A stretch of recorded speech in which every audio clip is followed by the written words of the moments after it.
Renee Johnston is a volunteer and an activist, former activist with the Movement for a People's Party. She has become an outspoken critic of the People's Party since then. Renee Johnston, thank you so much for joining us. Thank you for having me. So can you tell us a little bit about how you got involved with the People's Party to begin with? Sure. I watched the convention and was very excited about the idea of being a part of a movement that was going to be separate from the duopoly, separate from the Democrats, separate from, this whole situation has been, created by our government and electoral system where you just feel like you don't really have a choice. And so I signed up to volunteer. I immediately started to have meetings with people in the coordinating circles, signed up to start a hub in New York, started having meetings with other people in New York, and we really were just working to try and grow the movement here in New York. Well, what was the first sign for you that things weren't going as you hoped that they would? So it started when we didn't really have any indication of what we were supposed to be doing. So we didn't have real directives as to what we were supposed to be meeting about, what we were supposed to be planning, what we were supposed to be doing. We were kind of just, going with the flow and trying to make things up as we went along. And then we sent a list of questions to our regional director to ask, okay, these are the things that we have some concerns about. We're not sure how to communicate with other people. We're not sure how to reach out to other volunteers. And one of the major questions was, what is going to happen with regard to New York City ballot access? Because New York is one of those 11 states where you have to run someone, and you actually have to run someone for governor. In order to get the ballot access here, you have to have over 130,000 votes, which was a change by Cuomo. And at the time last fall, Cuomo was still relatively popular, and we wanted to know what the national organization's plan was with regard to New York. This email we sent out late fall, the answer was, we might have more information in about 6 months. We all thought that was a concern because waiting until spring of 2021 to start planning what you were going to do in New York with regard to running for governor did not seem like a good timeline.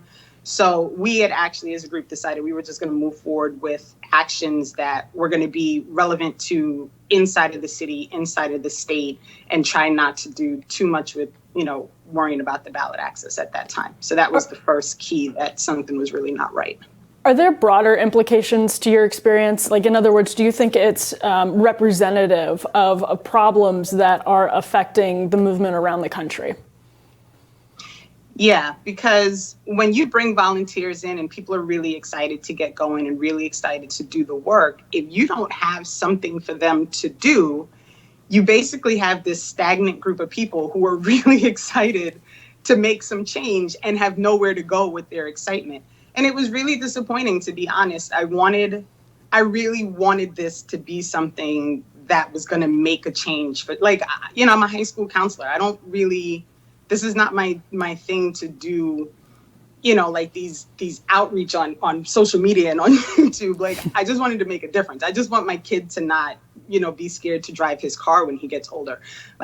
That was my goal in this. And to be in an organization that had so many people excited and so many people ready to work, and we're all looking at each other like, okay, well, what are we supposed to be doing now? That's a problem. And it's actually not the first time it's happened. And it's just, the lack of organization with regard to volunteers is honestly depressing. Well, the purpose of a political party, as I understand it, is to, run candidates and win elections. The People's Party was founded in about 2017. Have they run any candidates yet? 4 years in now? No, they have not. They actually put out a call recently to nominate people that can run for Congress in 2022. My understanding is they're still walking through that whole process to figure out who they're vetting and trying to figure out who they're actually going to run. The concern is if you're going to run someone, you should be working with the people on the ground. So if you're running someone in Michigan, it should be people in Michigan who are spearheading that action, who are really working boots on the ground to help whoever it is that's in the state run their campaign. And I'm just not sure how that's all going to work because the lack of organization is really, it's egregious. What would you do if you could, what would you do to improve the situation if you could? If you had control, sort of what measures would you take to ensure that the difference that needed to be made and to have a difference that's a net benefit as opposed to a net subtraction? What would you do? So I was part of a group that signed a petition, and that was literally the point of the petition, right? Was write your bylaws, make things very transparent, be very clear about what people are making decisions, how they're coming to those decisions, have meeting minutes, have recordings, have information, have a group together so that people who have issues within the organization have a means to communicate to, have those issues rectified. That was the whole point of the petition, was to try and put in these small details that really should be in place. If you're running a political party, you should have bylaws. You should have meeting minutes. Your meetings between your quote unquote, leadership should be information that people who are just volunteering for the organization are able to access. People should not have to do an IRS search for your financial transparency to find what's going on with the money. These are things that in my eyes are very simple. And these are things that they could still do. They could still be the horizontal self-organizing system that they portrayed themselves to be when they pulled in thousands of organizers. That was what they sold themselves as, horizontal and self-organizing. And then 3 months in, we found out that they were changing the entire organizational structure, and they didn't tell anybody. They just did it without any acknowledgement.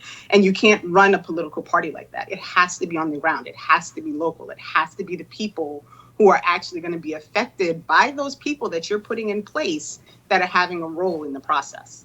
The People's Party is also kind of represented an effort to bring together kind of left-wing populists and right-wing populists who share common enemies, but don't necessarily share a whole lot of common ideology.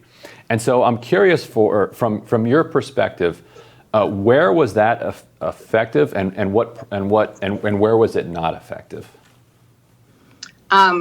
So I believe that people should try and work together if they all have a common goal, right?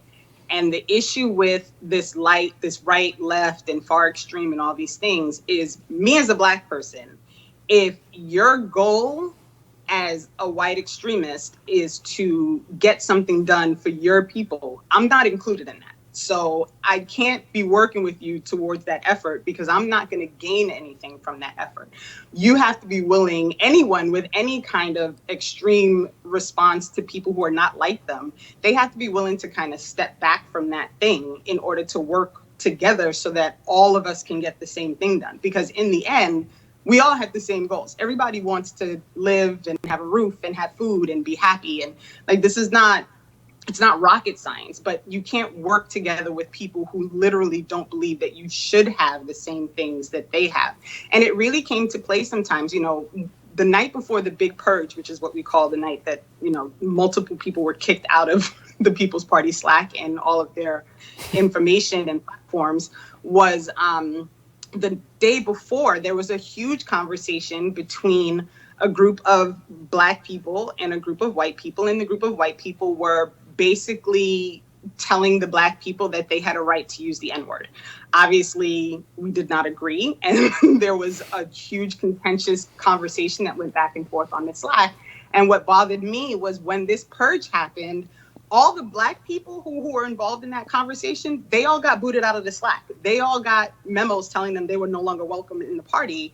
And, all but one of the white people was allowed to stay. And the one white person who thinks that something called an NPAS exists actually spoke at the next meeting that was hosted by MPP for the volunteers. So this is what happens when you try to play that game with the right and left, and you don't acknowledge that the class struggle and the race struggle are entwined in such a way that you cannot separate them. You cannot pretend that one doesn't exist. And so people who are watching understand. I've reviewed this exchange. Like this definitely happened. This is not her telling of this is not a controversial or slanted description of the events. There was in fact this debate over whether white people should be able to use the N-word.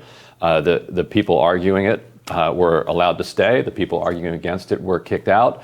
This happened after what we could call the Puff Daddy incident. Can you quickly describe that for us as well, and then we got to run pretty soon.